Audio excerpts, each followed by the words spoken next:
Добро вечер во емисијата 360 степени налсат. Вечерва ќе гледате. По согласноста на Бундестагот за отворање преговори со Северна Македонија од Берлин во студиото на 360 степени вице-премиерот Бујар Османи. Документите за земјава и за Албанија што синоќа ги усвои Бундестагот се прилично детални, прилично технички, напишани на јазик на кој што се пишуваат и заклучоците на Европската унија. Дали всушност тоа што синоќа го усвои Бундестагот се заклучоците горе-долу, кои што Советот за општи работи на ЕУ ќе ги усвои на 15 октомври. Текст финал и вотуар дje nuk është I shkruar për një ditë. По официализацијата на коалицијата меѓу Алијанса за албанците и ВМРО ДПМН е во гостива. Ne deri tash akuzoheshim keni bashkëpunim me VMRO. S'kemi pas shumicë, të kishim shumicë, do kishim bashkëpunim me VMRO. Tash kemi shumicë. Edhe tash po, unë e pohoj se në nivel lokal ne bashkëpunojmë me VMRO. Më thoni një dallim ku dallon SDSM-ja prej asaj VMRO-s të vjetër. Останете со нас, се враќаме за кратко.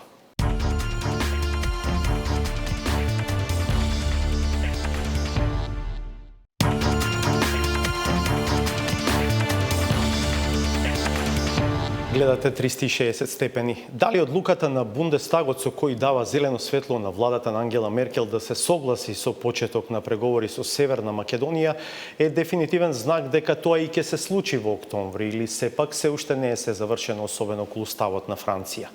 Пратеникот во германскиот парламент Јосип Јуратовиќ, кој дискутираше прв на синокешната пленарна седница на Бундестагот, верува дека одлуката на неговите колеги е сигнал и за воздржаните држави.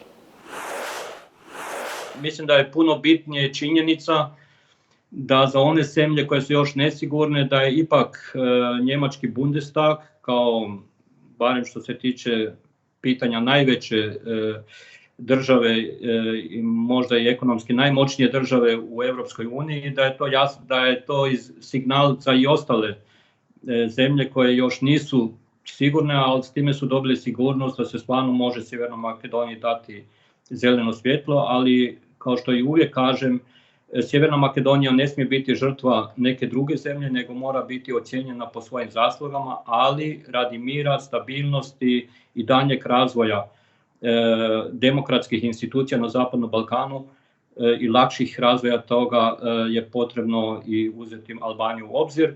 Albanija je tu puno kritičnije posmatrana i bilo je dosta teških diskusija i razgovora da li da i Albaniji damo svjetlo, međutim mislim da je zdrav razum pobjedio i to je sad najbitnije. Во наредните денови ќе учествувате на сесијата на парламентарното заседание на Советот на Европа. Што ќе порачате во однос на проширувањето и Западниот Балкан? Pošto će biti gospodin Macron tamo i držati govor i poslije toga je mogućnost zauzimanja pozicije i postavljanja pitanja, pokušat ću doći do riječi, barem imam tu podršku od mojih kolega, da upravo upozorim i Macrona na ozbiljnu situaciju na Zapadnom Balkanu i koliko je bitno da Sjeverna Makedonija, ali i Albanija dobiju zeleno svjetlo za predpristupne pregovore, jer je to jako bitno za mir i stabilnost ne samo na Zapadnom Balkanu i daljnji razvoj na Zapadnom Balkanu, nego za mir i stabilnost cjelokupne Europe. Сесијата во Страсбур, на која Јуратовиќ ќе се обиде директно да му се обрати на францускиот претседател Емануел Макрон е во вторник. Инаку синоќа на седницата на Бундестагот присуствуваше вице-премиерот за европски прашања Бујар Османи, кој е наш гостин вечерва. Добро вечер, добре дојдовте. Што е вашиот впечаток и анализа? Документите за земјава и за Албанија што синоќа ги усвои Бундестагот се прилично детални, прилично технички, напишани на јазик на кој што се пишуваат и заклучоците на Европската унија. Дали всушност тоа што синоќа го усвои Бундестагот се заклучоците горе-долу, кои што Советот за општи работи на ЕУ ќе ги усвои на 15 октомври, а потоа веројатно таа одлука ќе треба да ја потврдат и лидерите на 17 и 18 октомври. Unë fillimisht kam përshtypjen se ky tekst final I votuar dje nuk është I shkruar për një ditë, po ka qenë çështje e debatit shumë mujor, do thoja, после shumë javë ndërmjet shumë fraksioneve dhe grupeve parlamentare dhe shumë deputetëve dhe komunikimi jon me gjithë ata Тука имало и експерти кои што многу добро познаваат како функционира Европската Унија, бидејќи пратениците сигурно тоа не го знаат. Sigurisht, por edhe me kontribut të jashtëzakonshëm edhe të kabinetit kancelares Merkel, dhe ajo çfarë dje u votua, unë mendoj që në mënyrë më të mirë reflekton të arriturat tona. Tash dje u hap debat se a ka kushte të reja për Maqedoninë e Veriut dhe këtu bëhet fjalë për pjesën e tretë të tekstit.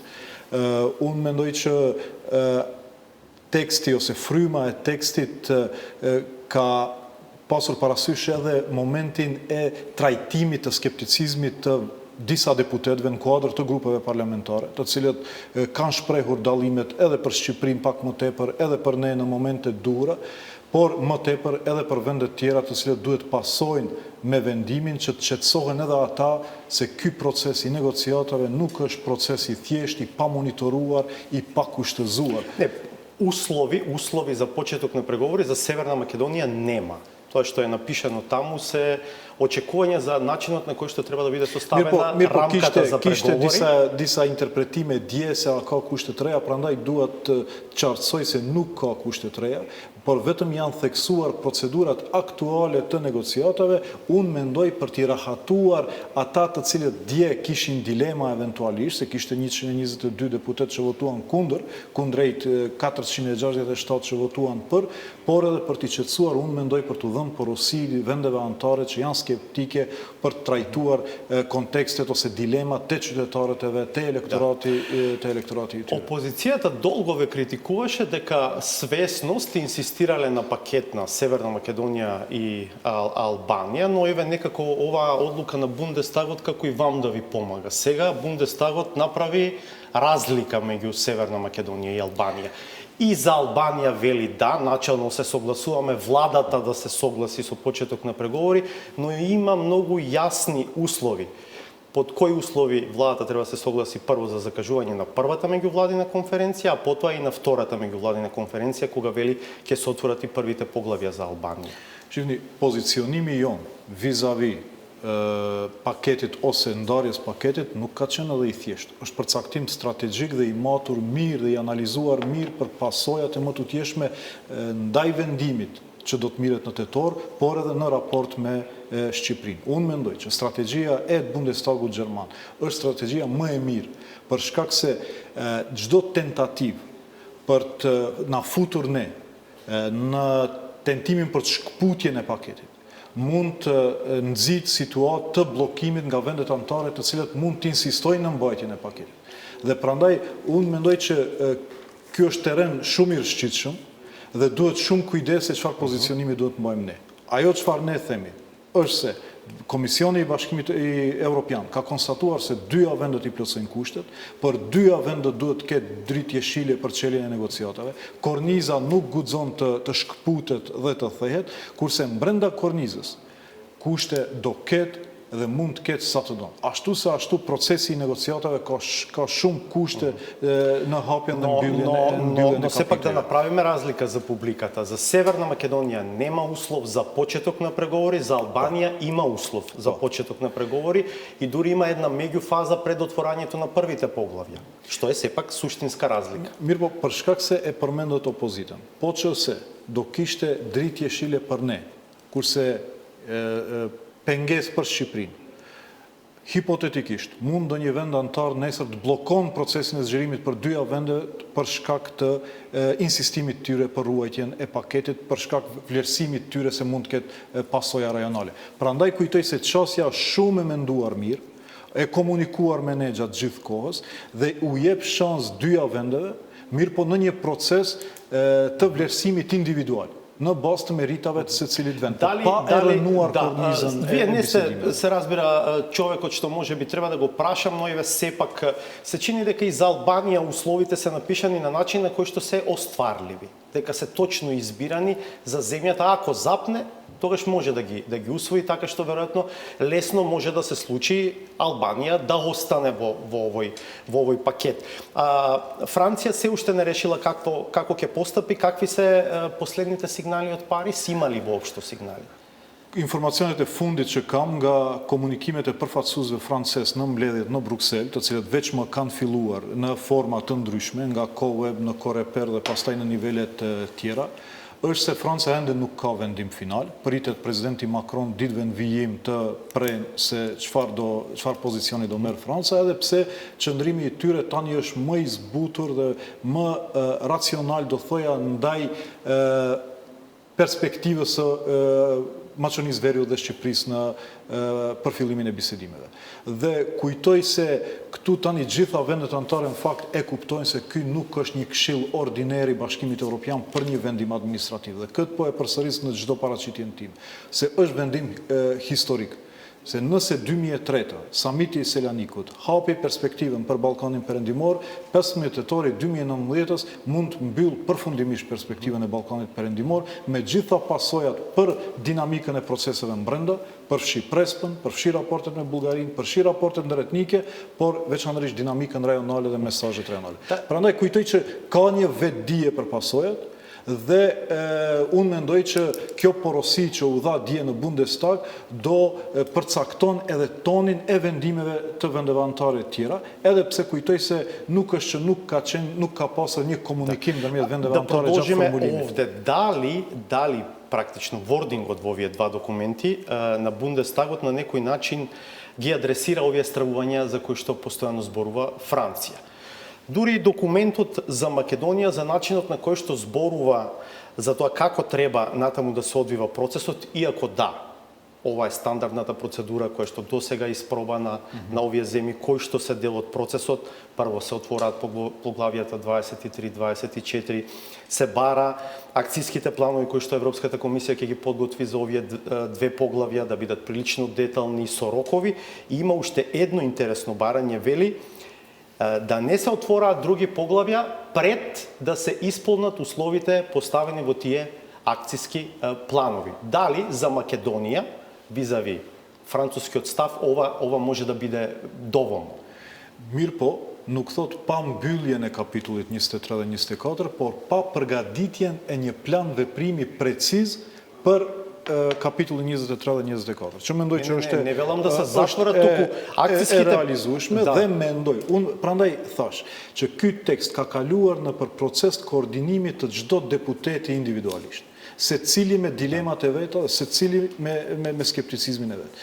Dhe fillimisht ka pasur për qëllim për të rahatuar ata, për t'i qetësuar deputetët brenda edhe CDU-s, edhe grupeve tjera parlamentare, por natyrisht duke pasur gjithmonë parasysh edhe dilemat e Francës dhe Holandës karshiki. Иако ако бидеме искрени, ова што го пишува Бундестагот во својот документ е содржано и во стратегијата за проширување на Европската комисија, усвоена пред летото, во делот за засилена поддршка за владење на правото, токму овие работи и се опишани на искуството од преговорите со Црна Гора и Србија се предлага засилен пристап во делот на особено на владењето на правото, а токму тоа се поглавјата 23 и 24. Në pjesën fillestare të tekstit ju mund të shihni se në çfarë mënyre shkëlqyer prezantohen të arriturat e vendit ton, si në mbylljen e temave politike, si në rezultatet e reformave. Pastaj vetëm konstatohet se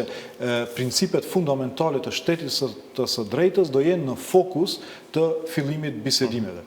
Dhe mirë po me gjitha ato finesa, si që thash edhe njëherë, për trajtuar dilemat e secilit që ka ndaj këtij procesi, dhe prandaj mendoj që kjo strategji e Gjermanisë dhe Bundestagut Gjerman është qasja më e mirë që mendoj që do jep rezultat në 15 minuta. Дали сепак уште сега може да ја претпоставуваме реториката на опозицијата овде дома, кое што ќе вели е добро, почнавме преговори, но отворени се само 23 и 24, а следните поглавја ќе ги отвориме можеби по 2 години. Nuk ka një gjë të tillë. Nuk ka një gjë të tillë. Në dokument vetëm theksohet procedura aktuale e hapjes së bisedimeve. Туку велам дека може да се антиципира можеби таква динамика. Unë nuk dua të nxit debat me opozitën për çështjen e Bashkimit Evropian. Unë dua t'i ftoj ata të shfrytëzojmë këtë moment historik të bëhen pjesë e strukturës.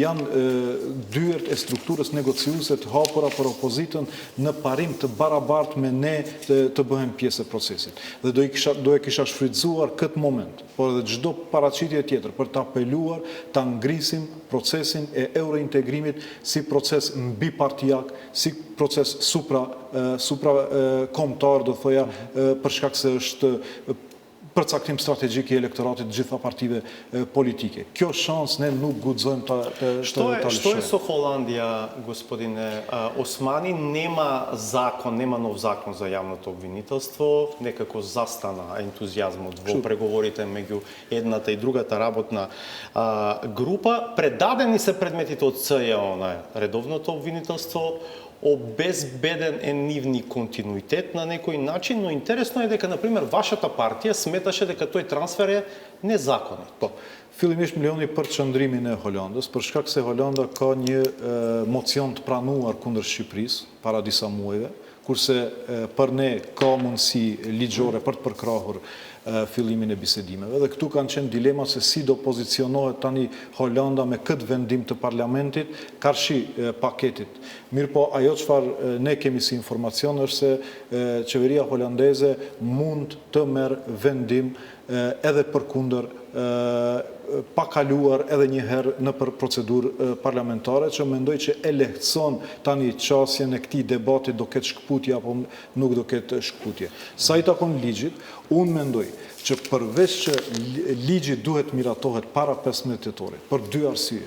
Një, për të rregulluar çështjet të cilët duhet i trajton, çështjen e fatit të lëndëve të prokurorisë speciale, themelimit prokurorisë speciale, por edhe për një arsye tjetër të cilët mendoj që e nënvlerësojmë, për të treguar para Bashkimit Evropian se ne dim të arrijmë konsenzus ndërmjet gjitha partive politike kur vije çështja te përcaktimet tona strategjike. Dhe unë mendoj që ky mesazh do jetë edhe më i fuqishëm se sa veç trajtimi i temave të cilat i trajton ligji.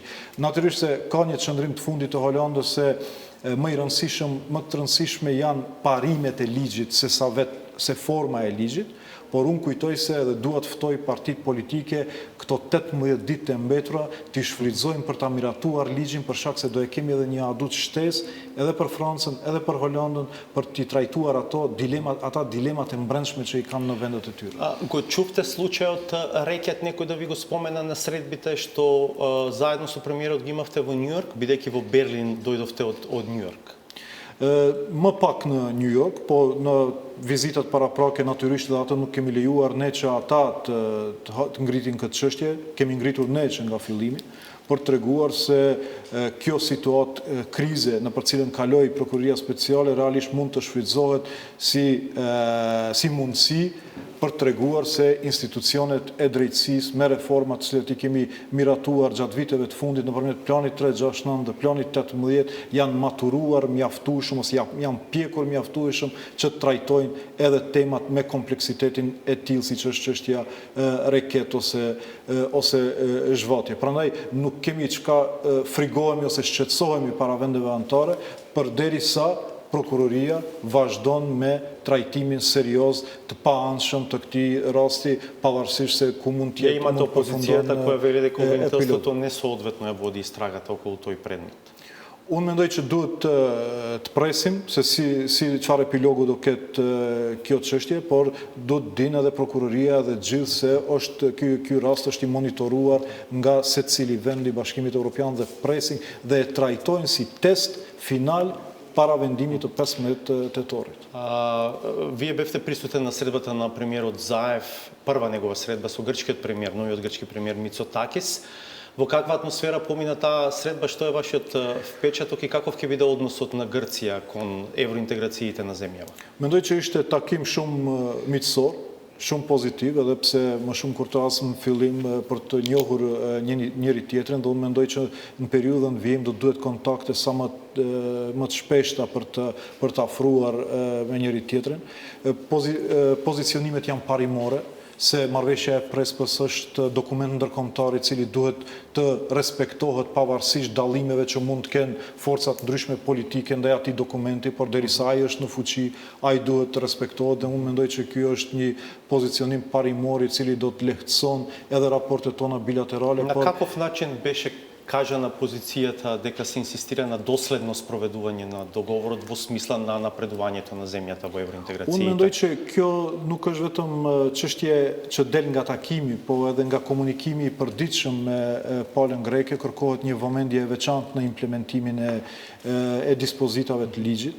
Normalisht se tani qeveria e re greke ka senzitivitet në disa tema pak më tepër se sa ndoshta qeveria e kaluar, siç është çështja e emrit tregtar të vendit, dhe ata do fokusohen sigurisht në këtë pjesë të gjendet një zgjidhje kompromisi në aspekte interpretimit të dispozitave ligjore, por edhe implementimi praktik. Por ajo çfarë është më rëndësi, cila edhe u tha gjatë takimit, se vendimi pozitiv i 15 tetorit mund vetëm të krijon atmosferë më pozitive për implementim më të përshpejtuar të ligjit. Dhe e kundërta, vendim negativ hipotetik për Maqedoninë e Veriut do krijon një defetizëm tillë, një klim negative e cila do ndikon dukshëm në dinamikën e implementimit të ligjit. Prandaj këto procese janë ndërlidhura dhe prandaj them se vendimi i 15 tetorit nuk është vendim i zakonshëm. Është vendim nga i cili do varet edhe fati i Prespos, edhe i fati i marrëveshjes me Bullgarinë dhe i raporteve ndëretnike të cilat në momente i harrojmë si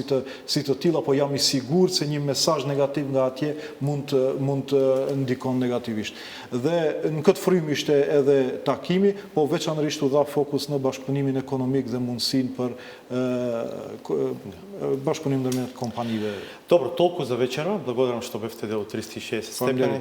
По некоја следна прилика може би ќе имаме шанса и на други теми, например за вашата инспекцијска мисија околу законот за јазици, но велам следниот пат.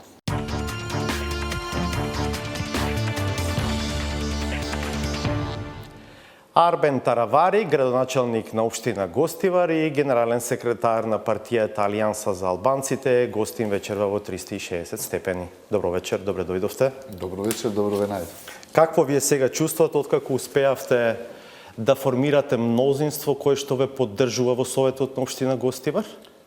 Vasco, objektivisht ne edhe prej fillimit të mandatit bëm një numër 17 këshilltar. Do me thonë e flasë këtë me njerë sa i fitum zgjedhjet lokale në Gostivar, por unë shumë shpesh e kam theksuat, e kam tregu edhe para faktorin ndërkombëtar, po edhe në emision, me ndërhyrje të shtetit, direkt me ndërhyrje të ministrave të caktuar dhe qeveris, arritën që në një natë para se sa të konstituohet Këshilli Komunal, ai numër të bëhet 16-15 për БДИ СДСМ на Гостивар. Како успеавте вие сега да си го вратите тој еден советник кој што реално беше на листата на ВМРО ДПМН, сега повторно, условно кажано, се враќа, еве како што вие велите, таму каде што припаѓал и за време на изборите? Po, ai u kthy nga partia prej cilës është zgjedh dhe vendosi që me një moment edhe ne u habitëm, vendosi që të kthehet nga ne. Normalisht ka pas ofertë edhe prej neve që të bëhen punësime të caktuara prej partisë atyre, dhe ai vendosi të vjen te ne. Po nuk është vetëm një këshilltar, ka edhe 2 këshilltar tjerë të cilët tregojnë gatishmëri për të bashkëpunu, sepse e keni parasysh, njëna anë, SDSM-ja dhe BDI-ja kërkon shumicën në këshill për të pengu punët në komunë. Dhe ne kërkojmë këshilltar për të ecë punët sa më lehtë. Што му ветувате сега на овој советник? Што добива тој за тоа што еве ќе биде дел од мнозинството во советот? Asgjë posaçërisht, ne i kemi premtu disa punësime që mund t'i bëjmë, mund t'i realizojmë prej partisë së ati, dhe shpresoj se në periudhën e ardhshme kur ta realizojmë programin e punësimeve, t'i realizojmë. Në fillim atë që e kemi premtu para 2 vjeç, kur duheshte të kalon nga ne, kur duheshte të jetë me ne, atëra ai vendosi të largohet prej VMRO-s në fakt, jo prej nesh. Tash vendosi të kthehet përsëri të bashkëpunon me shumicën në komunë, tash shumicën e re në komunë, edhe me partinë e tij prej cilit vinte faktikisht ishte në koalicion, po edhe me neve. Faktikisht asgjë të veçantë. Besoni se asnjëra prej partive të cilet, a jemi 5-6 parti në koalicion, Besa, Alternativa, 2 parti turke, Alianca, VMRO-ja, asnjëra partia e Romëve, kjo që është këshilltarit të cilës i takon, asnjëra prej atyre, asnjë kush nuk i ka vendu kryetarit të komunës për ta bërë shumicën. Thjesht ka ndesh që punët në komunën e Gostivarit të ecin bashkë këshilltarës bashkë me kryetarin e komunës sa të mundemi këto dy vjet e arshme. Знаете за начинот на кој што функционира политиката во Македонија, ова не звучи искрено, бидејќи сепак цело време се делат некакви колачи, се зборува за интереси, што лични, што партиски и така натаму. U a them me plot përgjegjësi, asnjëra prej partive, asnjëra, këtu janë koalicioni 6 partive, 2 parti turke, 2 parti, 3 parti shqiptare, asnjëra s'ka vu kusht. Besoni, ne edhe nuk e kemi atë mundësi që ta lirojmë ndonjërin prej burgu, t'ja hekim diçka dikujt, t'i japim diçka. Nuk kemi mundësit e kemi të Имате kufizuar. јавни предпријатија, имате можности. Normalisht таму është да kjo që вработувате, koalicionimeve да të jepen постовувате директори. edhe punësimet e caktuara. Po, besoni se asnjëra prej partive, po kjo do shifet edhe në të ardhmen, a do ketë ndonjë drejtor i cili do ndryshohet. Ne kemi vetëm 2 ndërmarrje publike në kuadër të komunës së Gostivarit, dhe ato të 2 drejtorët veç janë të zgjedhur. Domethënë nuk ka pas asnjë farë pazari, thjesht unë shpresoj shumë shpejt të bëhet edhe numri 17. Kemi këshilltar të BDI-s i cili don të kalon në shumicën e re, mendon se duhet të ndihmohet qytetit me projekte, jo të bllokohet, po të ndihmohet.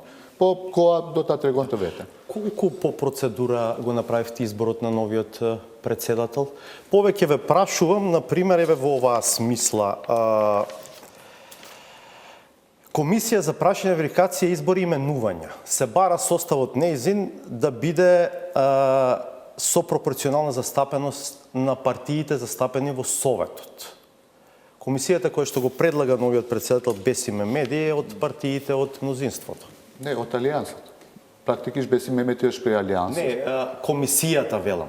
За imenuanja? Да, за именување. Kështu, thjesht, analizoni në Strug, për shembull shumicën e këshilltarëve në komunën e Strugës e ka Alianca për Shqiptarët. A është atje kryetari i komisionit i Aliancës për Shqiptarët?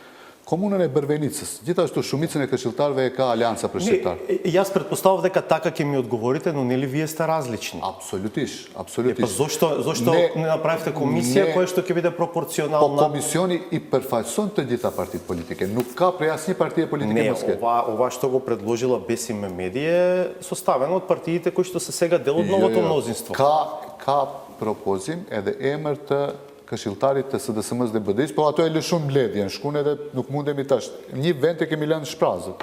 Në qoftë se dikush prej atyre e pranon që të jetë antar i komisionit, me kënaqësi do ta pranojmë, bile do ta thirrim edhe kryetari i komisionit. Po duke marrë parasysh me çfarë partie kemi punë, flas për BDI-n, 2 muaj e gjysmë ne tregojmë ish kryetarit të Këshillit se kemi shumicë 3. Se kemi 16 që të re. Dhe 2 muaj e gjysëm në stilin e kryetarit të parlamentit, ish kryetarit të parlamentit, kur nuk e thirrte mbledhjen e qeverisë, mbledhjen e parlamentit për ta zgjedhur kryetarin e ri të parlamentit, në qoftë se ju kujtohet në kohë të VMRO-s, njësoj edhe këtu ndodhte. 2 muaj e gjysëm kryetari i Këshillit komunal nuk e thirr mbledhjen. Pse nuk e thirr? Sepse e din se ka një shumicë 3. Вие повеќе пати демантиравте кога ќе ве праша дали сте локално во коалиција со ВМРО ДПМН, иако имаше јасни сигнали за соработка меѓу ВМРО ДПМН и Алијанса на локално ниво во Гостивар, вие демантиравте, велевте не е така. Но еве сега и јавно имаме демонстрација на таа коалиција. Колку со оглед на разликите идеолошки, политички, за некои магистрални прашања на централно ниво, ова е природна коалиција. Domethënë kështu, ne deri tash akuzoheshim keni bashkëpunim me VMRO. S'kemi pas shumicë, të kishim shumicë, do kishim bashkëpunim me VMRO. Tash kemi shumicë. Edhe tash po, unë e pohoj se në nivel lokal ne bashkëpunojmë me VMRO. Më thoni një dallim ku dallon SDSM-ja prej kësaj asaj VMRO-s të vjetër. Më thoni 2-3 dallime ku dallojnë. Thjesht në nivel lokal janë problemet lokale. Dhe neve na duhet bashkëpunim. Ne I kemi afru bashkëpunim edhe SDSM-s.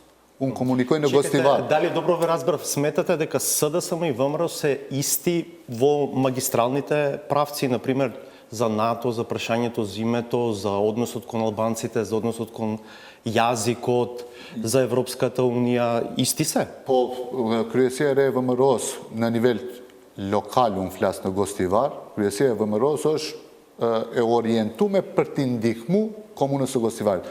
Unë nuk shoh vasko edhe në dallime shumë të mëdha prej ish VMRO-s, nuk flas për këtë VMRO, ish VMRO-s edhe kësaj SDSM-s. Plot skandale që po I shohim, gati se çdo javë nga një skandal që del prej qeverisë, e shifni se janë shumë ngjashme. Pastaj,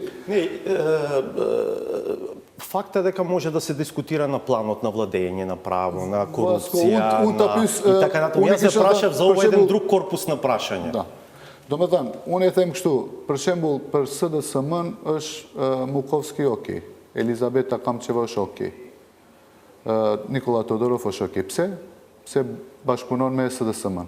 BDI-a është pjesë e ish regjimit, ne s'mund të themi vetëm VMRO, po BDI edhe VMRO ishin ish regjimi. Tash Mukovski, Elizabeta, BDI-a si pjesë e ish regjimit janë shumë të mirë për SDSM-n. Kurse ato antarë të VMRO-s që nuk e votojnë Вие дел од тоа мнозинство, нели, во парламентот што ги изгласа уставните промени. Сакате да кажете дека не требаше да се изгласат уставните промени? Absolutisht duheshte të votohen, por jo të bëhen pazare të këtij niveli. Në qoftë se e shohim e analizojmë çfarë u afrua atyre, faktikisht drejtësia ishte në pazar ndërmjet SDSM-s dhe antarëve të caktuar, deputetëve të caktuar të VMRO-s, kështu që mbas 2 vjet e gjysmë qeverisje të SDSM-s unë nuk shoh ndonjë dallim prej qeverisë Gruevski. Колку пати сте се сретнале со Христијан Мицковски? Nuk jam takuar me Kristian Mickovskin, po jam takuar me kryetarin e degës VMRO-s në Gostivar, të cilin e kam shok klase prej shkollës së mesme. Gjithashtu jam takuar edhe me deputeten e VMRO-s, të cilën e kam gjithashtu shoqe gjenerate dhe shok klase prej shkollës së mesme, Dafina Stojanovskën. Këto janë takimet të cilit të kemi pasur. Kur do ta kemi me VMRO-n, a mund se në të ardhmen do ta kemi, do ta bëjmë publikisht, se nuk e mshefim në qoftë se nisim të bashkëpunojmë. Можна е коалиција на централно ниво ВМРО ДПМН е Алијанса за албанците? Pikësynimi ynë është ta fitojmë BDI. Për ne, a priori, janë programet politike. Ne jemi parti politike për t'i zbatu politikat tona në qeveri. Në qoftë se nesër numrat imponojnë ashtu dhe programet pranohen, ne nuk themi me VMRO me SDSM, nuk na intereson. Neve na intereson pala shqiptare ta fitojmë BDI-n. Dhe jam shumë i sigurt se në zgjedhjet që vijojnë, ne do ta fitojmë BDI-n. A në koalicion me dikë apo vetë do ta fitojmë 100%. Mandej numrat e imponojnë qeverisjen. Në qoftë se pranohet programi ynë politik, të cilën ne si parti politike duam të imponojmë dhe të tregojmë qytetarëve se jemi më ndryshe në qeverisje, ne jemi të gatshëm me të gjithë të bashkëpunojmë, se këtu s'ka të gjithë, janë dy parti. Ако не се прифати многу пати партиите на избори, едно кажуваат, потоа прават огромни компромиси, наводно спогодувајќи се околу една заедничка владина програма и така натаму, на крај пак бројките само се важни, а принципите за кои што се зборувало се забораваат. Ne kemi një lloj qeverisje në Gostivar, në Bogovin, në Vrapçisht. Merrni analizoni, a ka pas kompromise apo jemi munduar që programin ton deri në fund ta hecim. Ne nuk kemi bë kompromis dhe nuk kemi bë pazarllëqe me asnjë parti. VMRO-ja na përkrahën në Këshillin Komunal. Shifni, a kemi bën ndonjë farë. Например, еве за прашањето за јазикот. ВМРО не го поддржува ни овој закон, а вие сметате дека овој закон не е доволен.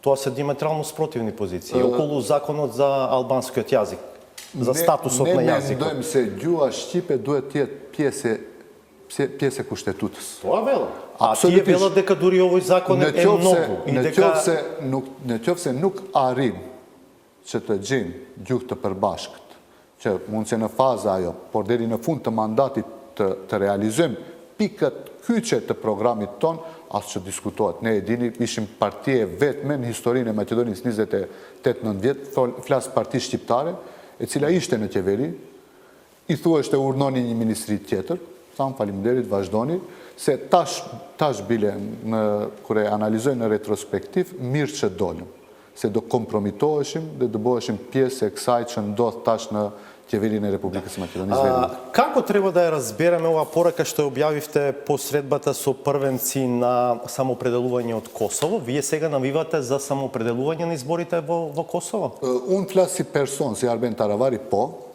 Albin Kurti, simbas meje, është një idealist i cili për momentin i duhet Kosovës, e shoh si një prej personaliteteve të pastra, i cili 10 vjet është opozit, dhe tash kur është një moment kyç për Kosovën, sidomos duke marrë parasysh se janë negociatat me Serbin, në qoftë se mbetet qeveria aktuale e cila është PDK, a PDK-ja është BDI-ja.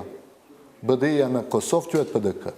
e njëjta strukturë të cilët njëra tjetrën e ndihmojnë këto 17-18 vjet. Што значи албанската пролет почна? Почнувајќи од Косово, продолжувајќи кон Северна Македонија, акцијата почна, албанската пролет почна.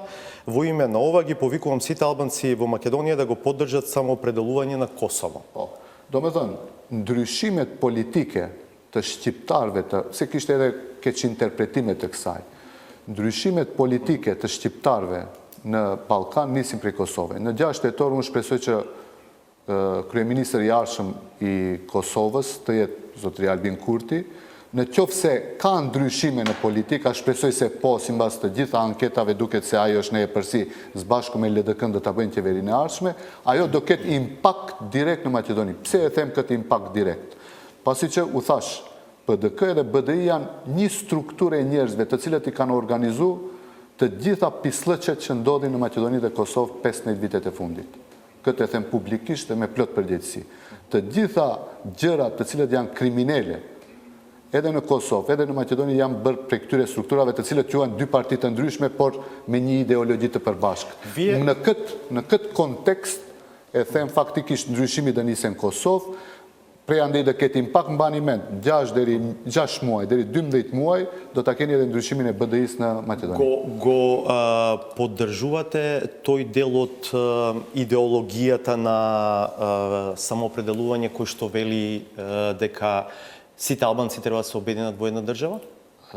Kjo është më rrëfim të cilën e din çdo një qytetar i Maqedonisë, Kosovës dhe Shqipërisë. Në qoftë se e pyetni edhe Albin Kurti, në qoftë se e shihni në paraqitjet e fundit, thotë se do bashkohemi në Bashkimin Evropian. Atje ku do bashkoheni edhe ju me ato të Greqisë, të Bugarisë, të Serbisë, Maqedonas që jetojnë. Kështu që ëndrat për shtete të mëdha në Ballkan kanë mbaruar.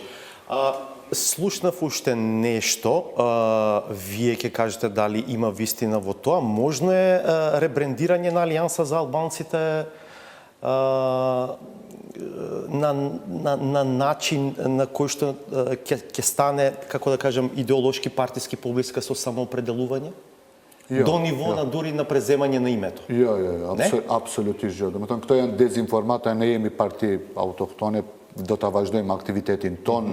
Normalisht ne ndjeshim edhe një farë obligimi. Zotëri Albin Kurti në zgjedhjet prezidenciale 2 herë erdhi në fushatën ton për ta përkrah kandidatin të cilin edhe ne e përkrahshim, zotëri Bleri Mrekën.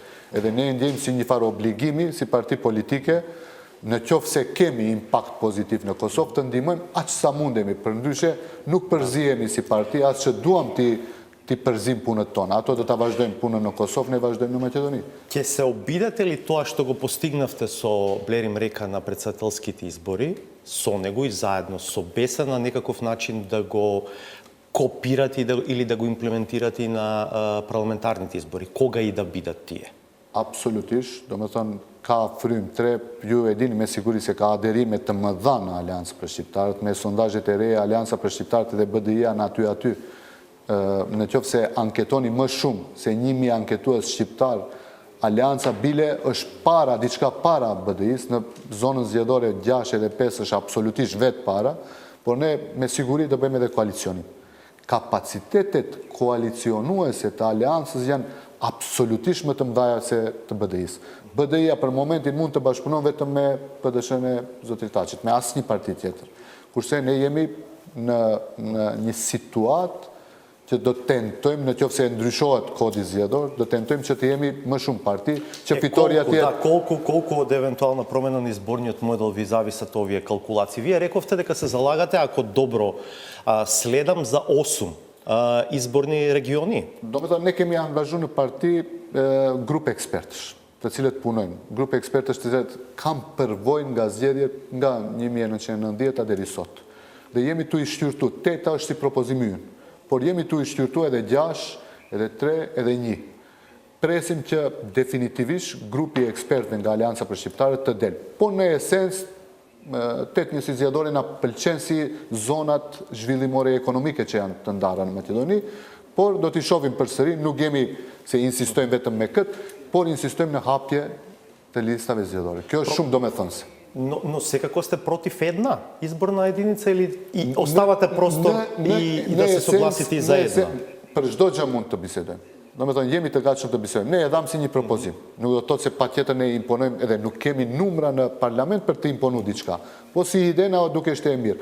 Ajo që insistojmë më shumë është listat e hapura zgjedhore. Me atë do ta demokratizojmë edhe shoqërinë, edhe do të kemi deputet të cilët mund të jenë dinjitos dhe kanë një farë autoriteti në shoqërinë në Maqedoni. Do t'i demokratizojmë edhe partitë, nuk do mbaret kush si të raditet në listat zgjedhore, kështu që mendojmë se edhe shumica e partive spaku deklarativisht ashtu e thonë, se janë për listat Што hapura. вели вашата анализа околу истрагата за случајот Рекет? Како го анализирате тој случај? Skandali radhës, skandal të cilët radite një pas një, do më thënë nuk kam koment, me rastin Reket faktikisht shpresa e njerëzve ishte të speciale. Shumica e njerëzve besonim në speciale, dhe kur ndodhi kjo, thjesht të dëshpron, je me një depresion që nuk shef më zgjedhje të asaj. Ato të cilët e luftonin prokurorin e përgjithshme, tash mundohen që ta eliminojnë speciale. Zotri Zaev ishte ai që lufton të mendonte se duhet të reformohet prokuroria e përgjithshme. Tash nuk na duhet speciale, a shkojmë në prokurorit të përgjithshme. Po jo vetëm ajo, rasti Xhevat Ademit, njeri që ka plagos para 100 vetëve, asnjë farë përgjegjësie, plus lideri partisë së tij del thot ai është viktime thashë themeve. Policia nuk ka asnjë farë reagimi. Pastaj shitja e drogës prej një vllau të shefit të kabinetit të ish kryetarit të komunës së Gostivarit, i cili është tash inspektor policie. Me veturën e atij kapen seri sasi e narkotikëve në Tetov dhe bëhet komplet montim sikur e ka shit veturën një natë para se ta kapin veturën. Asnjë farë reagimi prej Ministrisë për Punëve të Brendshme. Do të thënë, ndodhin ngjarje të cilat e dëshpërojnë popullatën. Ne folim për shtetin e së drejtës, nga ana tjetër çdo ditë kemi, unë i përmenda disa që më kujtun. Spaku unë të isha në vend të Xhevat Ademit se mund t'i ndodhë çdo kujt, ajo edhe pse në jetë asnjëherë s'kam krys me pistolet, po kisha dalë, kisha thënë falni, unë jap dorëheqje, e kam plagosur edhe djalin tim, po nuk e bëj idiota 100 njerëz të cilët e kanë врета. Во контексте со представниците на меѓународната заедница, што е вашата проценка, дали во октомври Северна Македонија ќе добие одлука за почеток на преговори? Ne sinqerisht dushim edhe në qershor ta marrim datën për negociat, si parti politike. Unë edhe me në një emision tjetër e kam thënë Artan Grupit se mirë është ta marrim, por nuk do ta marrim. Edhe tash, atë që i kemi ne si informata, do ketë ndonjë opsion me cilën do nisen mund se 2-3 kapituj, 23-24, kurse negociatat do nisin mbas 2 vjetë, që nuk është as pak mirë për Republikën e Maqedonisë së Veriut. Në qoftë se më pyetni unë dhe partia jonë jemi tifos që sa më herët të miret. Tetor, janar të nisin negociatat, në NATO të jymë sa më herët.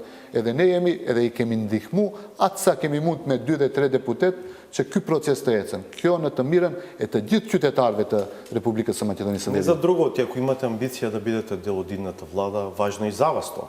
Absolut. Jo për partin tonë. Për çdo qytetar është mirë të nisim proceset eurointegruese. Thjesht të rrit na ikën, mbetëm shteti shprazu.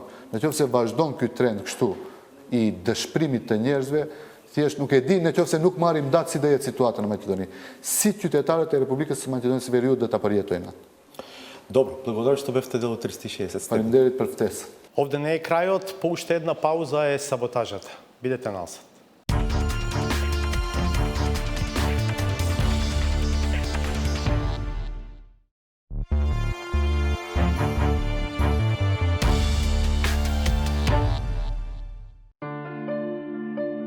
На големиот национален повик за пополнување слободни места не функционираат врски и протекции, нема влијание ниту социјалниот статус. Секој, кога тогаш ќе го добие тоа што го заслужува, затоа приоритет не им се дава на оние чија рака била подолга, туку на тие чија желба за брза заработка била толку голема, што сакале да уживаат во холандска комоција. Екс-јавната обвинителка не е сместена како сметате во Хашкото. Господин Јовановски е таму затоа што дојде прв, да речеме, дојден прв кој служи. Бројот на апликанти е во постојан пораст. Предпоставките дека храната, во зависност од сместувањето е разнолика, се неточни. Кујната не е сменета. Се јаде од истиот казан, а менито има слична содржина. Во принцип, За таму важи животното правило.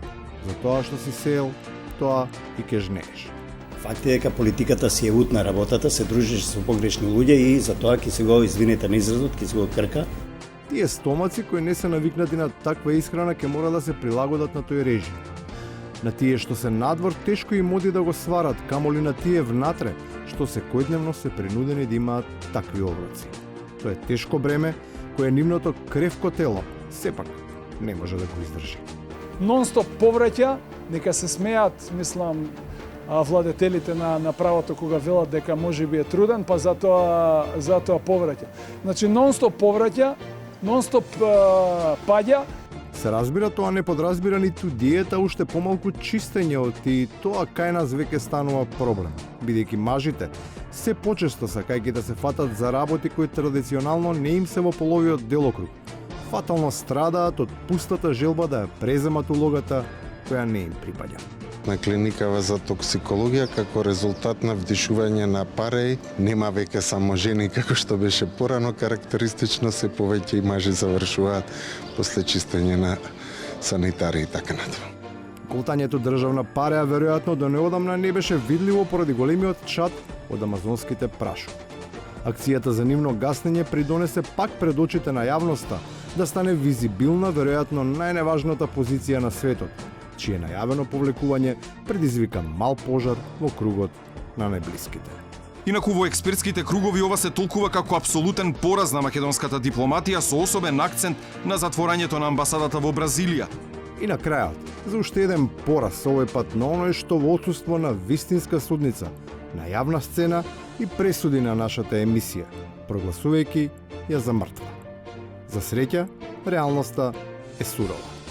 Генерално шокот беше голем. Се уште ги средувам впечатоците околу тоа. За еден судија, чија секогаш била последна, веројатно делува вознемирувачки, ама емисиите, за среќа, не се акмиси, тие не зависат од нечија лична желба, туку од конечната пресуда која ја носи публиката. Таа реши. Живот. Се одјавуваме за вечерва. Благодарам за вниманието со кое не следевте. Бидете повторно со нас понеделник од 22.